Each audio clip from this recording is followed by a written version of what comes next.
Hello YouTube, it is your boy B3 back with another kicking action figure review. Today we're going back to Marvel Legends for a bit, just because I wanted to get these out of packaging, just get them done. But today we have the Dr. Octopus from the Marvel Legends SPDR Build-A-Figure wave. He does not come with an SPDR part. Lots of the Spider-Man waves, and many of the waves, but often Spider-Man waves, have a figure that doesn't come with a Build-A-Figure part, like the recent Molten Man wave. The upgraded suit Spider-Man didn't come with one, and hopefully we can review that at some point if I can ever find one. They're too expensive online. But this Doc Ock was really cool. I have a really nice Spider-Man 2 Doc Ock that's like worth a lot now, and it's actually one of my most popular reviews on this channel. Probably even one of my most popular videos on this channel. But I figured this Doc Ock's pretty cool, and I wanted a nice comic one. I'm a big fan of Doc Ock in the comics, especially now that he's been Spider-Man kind of on and off the past few years. So, Doc Ock in package. Looks real nice. He's not all posed up. I guess it's because they didn't really have as much room to pose him up, but I like it when they just stand up straight in the package like this better because it doesn't warp the limbs. I mentioned that in Power Ranger reviews recently. Pictures of him on the sides. I always like how they do that. Spider symbol up top. Legal stuff on the bottom.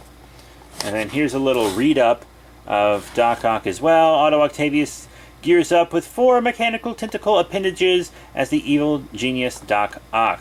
Build-A-Figure SPDR. I'll finish you one day, SPDR. I love Spider-Verse, comic and the movie. I have Doc Ock, I have Kane. He's one of my favorite Marvel Legends, actually. I didn't want her, so I'm glad I never got her. I kind of wanted Cloak and Dagger, but I've decided to save money. I'm just going to get the Build-A-Figure parts online, but I do have the House of M Spider-Man and the Daredevil. All the ones that I do have, I have reviewed. So Daredevil, Spider-Man, and Scarlet Spider I've reviewed already. But now let's get Doc Ock out of package. And here he is out of package, the SPDR wave, Doc Ock. That's my kitty behind him. Every time I make a review, she wants to be up on the table. She has to be on the review table every time. Just ignore her.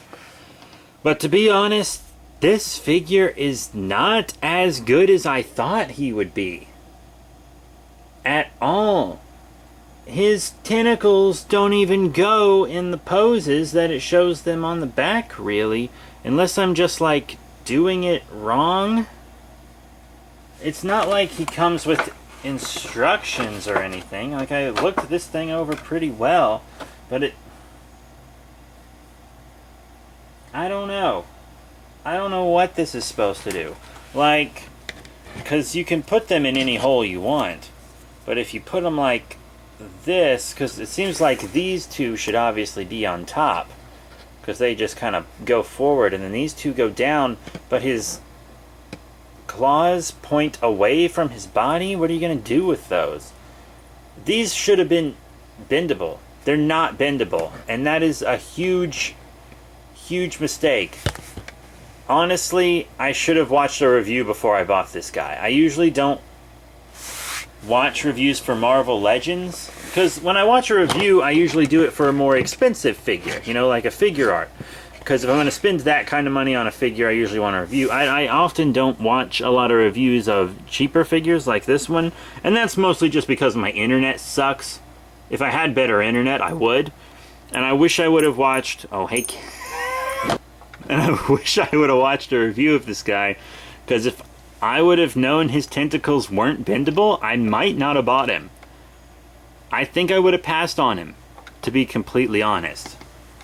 Because I have a Doc Ock with bendable tentacles, and it's the coolest thing.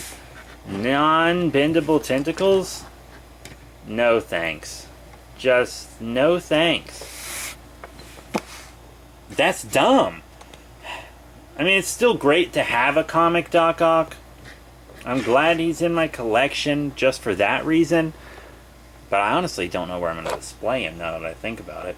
I guess I can just put him with my other Doc Ock. They kind of sit on the floor because they don't really sit well on shelves because of all the room they take up. But I guess if my cat's just going to sleep in the background. But we're going to look at Doc Ock's articulation. The tentacles themselves all rotate where they attach. And then there's a bit of a slight ball peg on this so it can spin and it can wobble a little, but that's it.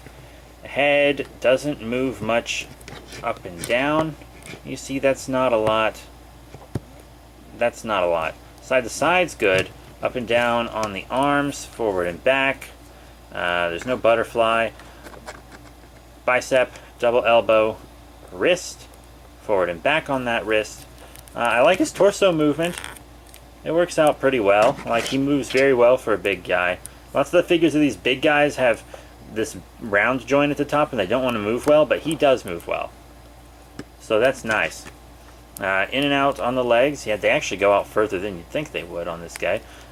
Forward and back, thigh, double knee, boot, up and down on the foot. This one's stiff, ankle pivot. That's his articulation. I'd say about what you would expect, but I expected bendable tentacles, and I didn't get them. I'm sure there are people out there who would do custom bendable tentacles for this Doc Ock, but I have a bendable tentacle Doc Ock from Spider-Man 2, as I've mentioned, and I guess he's just going to be my go-to still. Because this guy's going to look great in display, because detail and paint, I think, look good. Like, he's got a nice metallic on his spines. There's a nice blue in the center, you know? His glasses look good, and his eyes under the glasses as well. Not that anyone cares. I'm just going to display him with the glasses, because that's how I always see him. This is kind of an outfit that I grew up with Doc Ock wearing, so I'm happy to have his yellow and green. It's got lots of little creases on it. It really looks good, you know? Like, he looks good. You can't deny that, you know, detail and paint-wise, he's nice. Lots of people would probably say he needs more shading, but I'm not super big on shading like a lot of other people are, especially for a $20 figure. Like, if he was a $40 figure, I'd be like, where's that shading? But he's a $20 figure, so that's fine by me. Anyways, now we're going to do some... now we're going to do some size comparisons. I don't want to disturb my cat. You know, most YouTubers would probably just wait till their cat fucking moved. But I ain't most YouTubers, honky. So, we're just gonna do it with the kitty. Who you good girl? Who you good baby? Yes, you're a good baby. So that way, I can just get it done. Anyways, let's show them with some other Marvel Legends. First up, a recent Spider-Man Marvel Legend. The Hydro Man from the Molten Man wave you mentioned earlier. If you want to have big villain team up, which Doc Ock's kind of known for, that'll work well. Here he is with a figure I actually really like, my Lauren X-23 Wolverine. He looks pretty good with those figures, not gonna lie. And of course we gotta see him with a Spider-Man, right? Like, you gotta see him with a Spider-Man. So how about Spider-Punk? He's kind of my go-to Spider-Man these days. He's the Pizza Spider-Man mold that we get lots of Spider-Man in, so that's that. Even though his feet are a little different, to be completely honest, which probably does affect his height a little bit. But it's the same general height. And a Marvel Select. This is one of the bigger Marvel Selects. Carnage. A little too big. Actually, much too big for him. And let's do a Build-A-Figure as well. Here's the Thor Ragnarok Hulk. That's actually fine. You know, it's Hulk, so that looks good to me. Let's put them back in my box here. And I always like to show them with an MCU figure as well. So here he is with Killmonger. That also looks fine. You know, so he's going to scale well with other Marvel Legends, which is good. You want him to scale well with other Marvel Legends. And I really do like what he is for what he is. But those tentacles should have been bendable. Those tentacles should have been bendable. Come on, Hasbro. You gonna give us a modern adult collectible Doc Ock and not give us bendable tentacles? Nah. That ain't how it works these days, Hasbro. Bendable tentacles or get the fuck out. I'm still gonna keep him. He's nice. He's cool. However, he's gonna be a pain to display because I can't move these bottom tentacles forward. Oh well.